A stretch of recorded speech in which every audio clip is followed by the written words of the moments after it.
friends, it's Frivolous Fingers. Today I am going to show you how to get this super fun denim pattern on your nails, and it is so easy.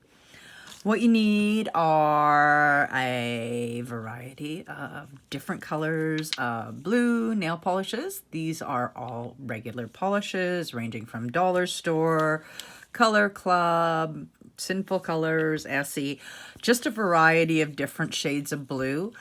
And you'll kind of want to take a look at a piece of denim and see, where your tones are. The one that I liked the best had a slightly greener undertone rather than the blue. And you're going to want a solid surface to work on. Your mat is, when you put polish on it, it gets a little bit wavy and not the best thing for this. So I'm just using a scraper from a particular company. I'm sorry that it's blue. You're going to have a little trouble seeing my the color mixing going on there on that, but it's the only one I could find. And you want an old toothbrush or fan brush, either one. This toothbrush has been used on a few different projects before. It honestly didn't start off black, but it works, does exactly what I need it to. You're going to also need a stamper to do this. This is my Clear Jelly Stamper Big Bling. It's quite well loved. You can see I do have to clean that off. I've got some packing tape on there so that I can clean that accumulation of polish off of there. And then you can do this if you like.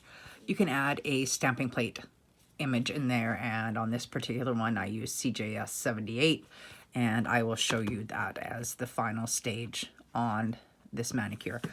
The one thing you're going to want to do is probably either tape or some liquid latex, and in this instance I'm just going to throw some tape on here just to give my skin a little bit of protection. If you don't have latex on hand, this is a quick and easy for you. So I'm not going to bother with any on the sides. My sidewalls of my nails are quite deep, so I rarely get anything pushed right in there. If you do have a flatter nail surface, definitely do make sure that you get that protected. Makes your cleanup so much easier in the end. So you want to start off with a light colored base on this. The lighter colored base allows you to build depth on it with your different shades that you're going to be using. The different polish shades that you're going to be using.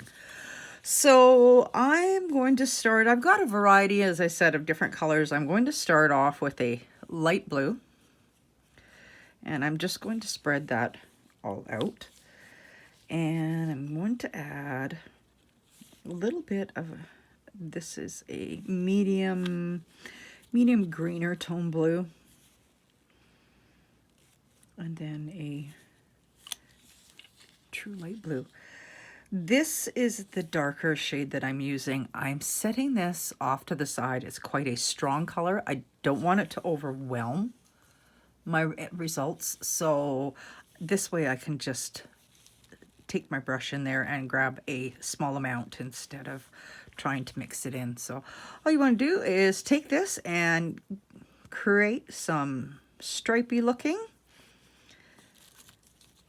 And you're going to take that, just pick that up onto your scraper, and you can see on there how you've got the different shades and the different tones on there for your background.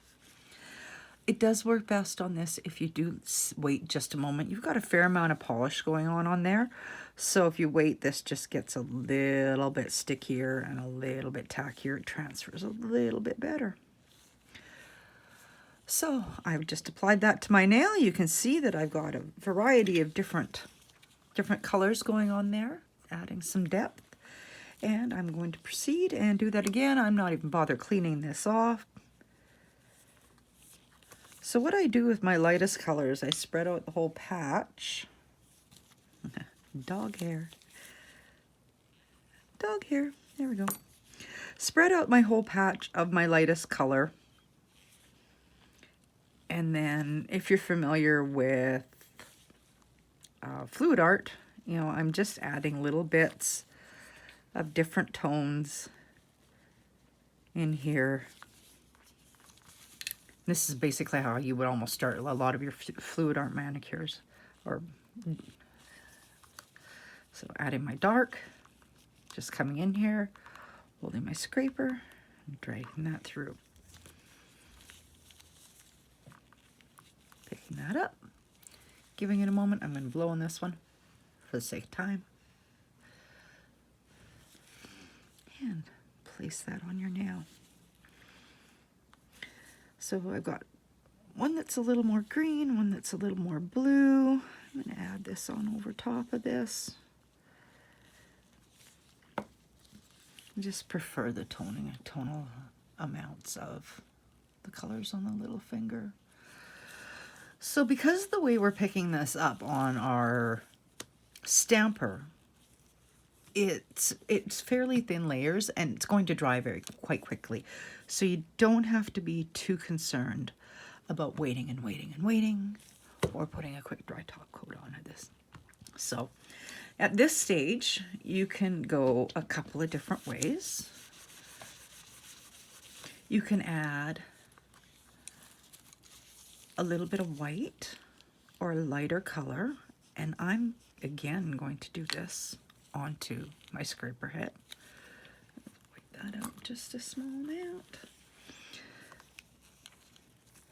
So I'm just going to dab my brush in there. I'm going to put that onto my scraper, on my stamper. Just to start getting some texture.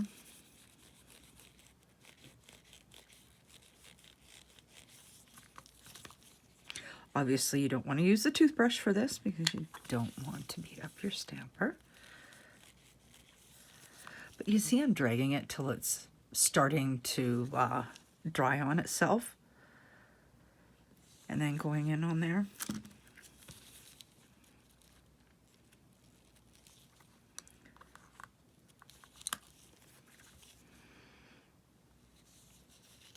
So you can continue to build up like that in a lighter shade, or add some, you know, a little bit of contrast in different tones. Or I have a plate from Clear Jelly Stamper that has all kinds of different texture patterns on it. So everything from marble to crinkled papers, brick wall, some malachite, I think, chain link fence. So it also has this lovely little image down here, which is a denim pattern. This is plate number CJS 78. And for that, I'm just going to go in with the white.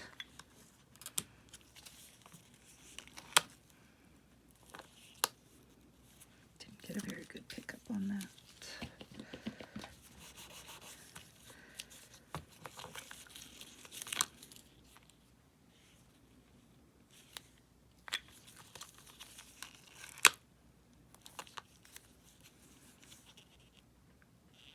Place that down. And on that one, I'm going to actually bring in some darker colors just because of what I've done previously. This is a pale blue from Essie. It's called Find Me on Oasis. It's a little bit sheer, but it'll do the job. It must be getting warmer in here because I'm having trouble with my plate, which I managed to do okay with it earlier. Now, none of these are stamping polishes. I don't want a lot of opacity. I want to be able to build the color. So I've chosen to do it with regular polishes for that factor so that you don't end up with something so super stark. I'm going to ditch that cotton pad, grab me a clean one because I probably... Look at that, I had residue all over that one, and that's probably what the issue was. Go back in there. Oh, look at the difference that made.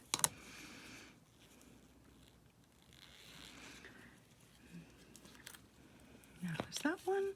As I said, I'm going to do something with a little more depth on this one because of the white that I had done previously. That one's a color polish. do one more of those. So it's just a matter of building depth with different shades of blue on there to get your final effect. I like that one. I like that one. Let's put some of that on some of the other nails. You know, when you start off with an idea and you kind of get an idea, you give it a go and you try it out and you find something that works, and then as you're sitting here recording, you end up getting a little bit of an extra brainstorm. So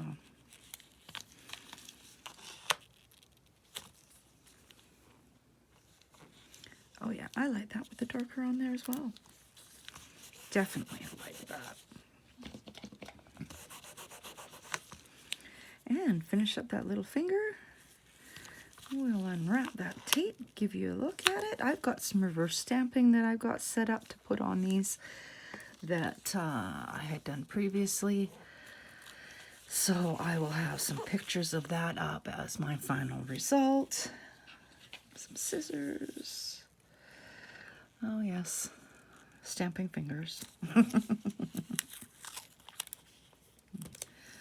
So you can see even just that tape around the base of my nail makes a big difference to my cleanup factor. So I'm just going to take a little cleanup brush, some acetone, give it a quick wipe around the cuticle area and down the side walls. I find the easiest way to get polish off, first of all, you want to get it fairly quickly. You don't want to leave it sit for hours before you do your cleanup. And then you can see I'm putting a fairly large amount of acetone on there. Then I'm wiping my brush and coming back in and swiping that polish away. And if I'm in frame, you could see that.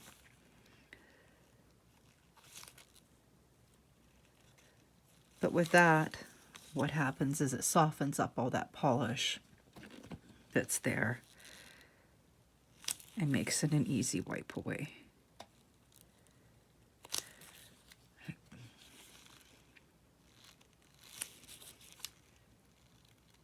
And I do wipe my brush off in between there on that step after I've kind of flooded the acetone on there. I wipe my brush off quite well and then just give it a quick swipe to clean it up. So that's the worst of it, but there you go, guys. I hope that you enjoyed this. There are many plates out there with a different denim type pattern on there. If you haven't found one, just hit me up. I can give you a list of a few others that I've got, but something fun. And as I said, I've got a little bit of extra going on top of this, and I will have pictures of that up on my Instagram, which is frivolous.fingers as well. So come on, swing on over there, take a look at it. Thank you all for hanging out with me today for this little bit, and I got this video in under 15 minutes, which is fabulous. Very good for me. Thanks, guys. Cheers, and take care.